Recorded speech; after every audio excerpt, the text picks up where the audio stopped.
This is a Sabbath Covenant production from the Sabbath Covenant YouTube channel,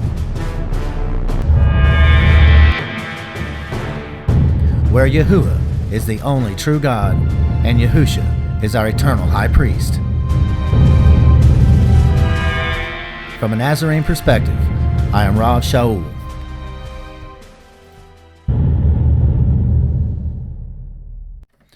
Hello, this is Rav Shaul.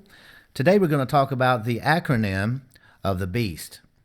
The symbol of the beast that John identified in Revelation chapter 13 is the symbol of Jesus Christ, the Chi, Psi, and Sigma. It is the Christogram, Chi Psi, with the symbol of the serpent in the middle.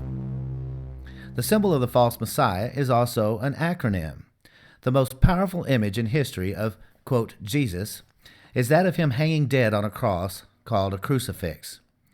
Jesus is portrayed as a pathetic, starving, helpless dead man hanging on the cross of Tammuz. Yahuwah forbids making and worshiping idols or graven images, so just on the surface, all crosses and crucifixes are an abomination before Yahuwah. It was Yahusha's obedient life that was acceptable to Yahuwah as a substitute in our place, not his death. The cross is the symbol of Tammuz, dating all the way back to Babylon. Crosses were worn by the Babylonian priests as headdresses, draped around their necks, and so forth, just like they are used today in the modern version of the Babylonian religion we call Christianity.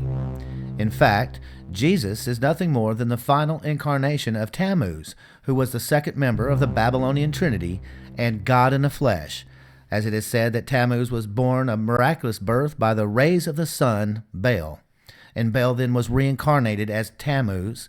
And I cover this in great detail in my book, Mystery Babylon, The Religion of the Beast. I suggest you get this book and learn it. It's kind of outside the scope of this presentation. In fact, the true Messiah, Yahusha, was not even nailed on the cross of Tammuz. The original Greek text is very specific. The true Messiah, Yahusha, was impaled on an upright stake.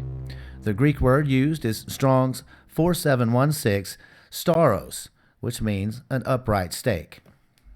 We see in the Expository Dictionary of New Testament Words from Vines, it states that the primary meaning of stauros was an upright pale or stake on which malefactors were nailed for execution.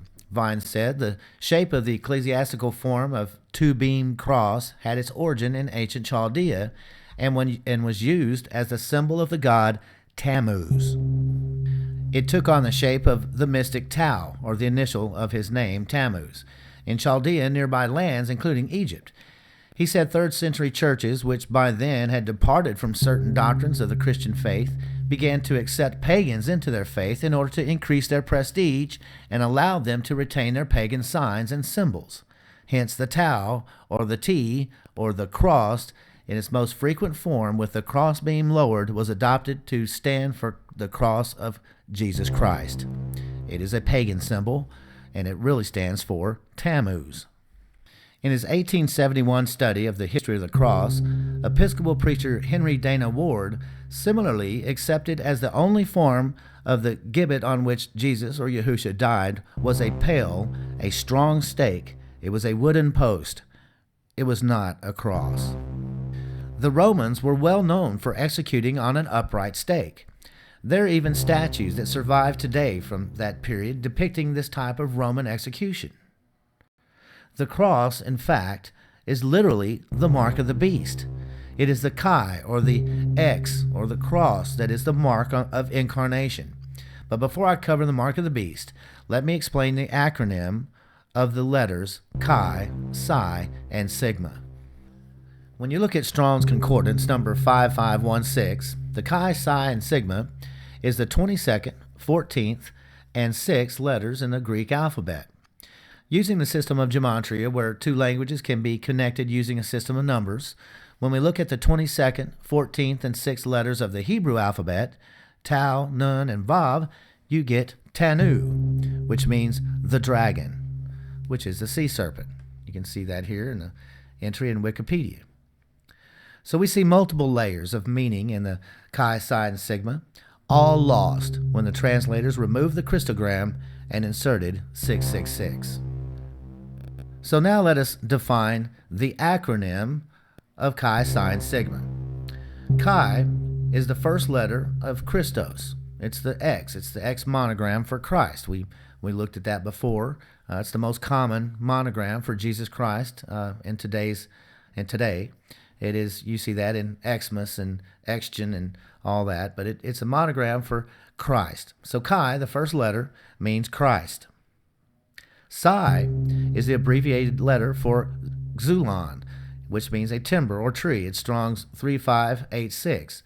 Thayer's New Testament lexicon defines Xulon as that which is made of wood, as a beam from which anyone is suspended, a gibbet or a cross. Peter used that word when he was speaking of the cross too. We see in Acts 10:39 and 5:30 and Galatians 3:13 and 1 Peter 2:24. Sigma or stigma is Strong's 4742. It's from a prime root stizo, which means to stick or prick. It is a mark incised or punched for recognition or ownership. In other words, it's figuratively a scar of service, a mark. It means pierced.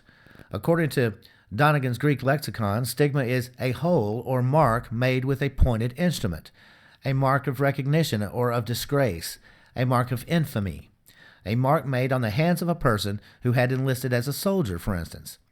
Under the entry of Strong's 5516, Chi Sine Stigma, Strong's informs us that number 4742, stigma, is also a cross. Therefore, the word and letter stigma have a definite reference to being nailed to a cross, or the mark or nail holes from being nailed to a cross. So the Chi Sine Sigma that John wrote down in Revelation chapter 13 is what's called an acrostic.